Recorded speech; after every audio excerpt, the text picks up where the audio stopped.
Hello, everyone. My name is Andy Gardner at the Art Museum of Southeast Texas, and today we're going to show you how to make sun prints. And you can just do a Google search and find the different sun prints available on the web. These are all the materials you will need for sun prints: plexiglass, some clear coat to put on it to stop the objects from flying away. Um, Also, some type of backer like a paper, and then your material can be anything that's flat. Here we have feathers, doilies, and buttons, and you're gonna get to see how we use them to create our own sun print. All right, so now we're gonna show you how to properly take out your paper. When it comes in, it's gonna be in a black protected cover. You wanna make sure that you take out the paper inside. Do not take out the paper outside because you will expose the paper and damage it. So make sure you're kind of inside the house when you take out the paper. Also, when you take it out, make sure that you lay the blue side up. The blue side is the side that needs to be where you're going to place all your objects on. Once you have the blue side up, then you start to place your objects in any order you want. It's trial and error. Remember not to cover up the whole paper. You cannot stack an object on top of an object and have it shine through. So each object that you want to show must be on the blue paper. So what we're gonna do here is probably slide the paper over just a little bit, take it off the screen, because a lot of the objects that we see here won't show through. So we're gonna take it off, we're gonna slide it over to have more space.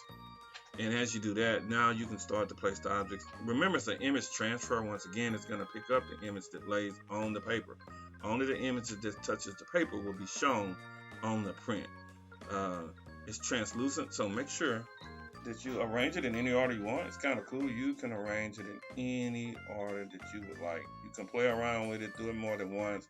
You probably have about 5 to 8 minutes inside before the paper, even on the low light setting, will start to develop and won't be any good. So you have a little time to make the arrangement. Once you do, take the plexi that you have, place it over the object, because once you take it outside, you do not want the wind to blow the objects out. Once you set it down, you cannot move it once you get outside and expose it to the sunlight. Once again, once you get outside, you cannot reset the object. Do not attempt to reset the object. Also, you can use different glass, like from a picture frame or any old glass that you have laying around. Make sure it's not too sharp. A bright sunlight takes about 10 minutes. We're going to be able to see the color variance in the piece. It's going to start off kind of as a dark blue, and then it's going to get light. It takes a second or two for it to develop. You will definitely be able to tell the variance in the color between the two. As you can see, the color is starting to change. Once again, you want to take the objects off, take the plexi off, remove the objects. Now, the next thing is you need to have a bucket of water outside, because it's kind of like an old photography technique where you're going to kind of run it through the water to actually help it develop. This is not the finished product, so once you do that, you're gonna take it off the paper. We're gonna use some tongues here, kind of place it in some water, just set it in for about 30 seconds to a minute. Doesn't take long. You kind of want to go backwards and forth. Just don't lay it in. You want to kind of move it backwards and forth. And the image, and make sure you push it all the way down. Make sure it's completely submerged in the water. And you want to go backwards and forth. And the interesting thing, there's a science component to this, because it's going to look like the objects are disappearing. And you'll see later, once they're finished, how they come back and the objects are really a lot more clear. Once again, once we do this, we're going to then take it out of the water and we're going to let it dry. I think this one, it depends on what type of day it is, how hot it is, how much sunlight you have. It takes about 15 minutes to completely dry.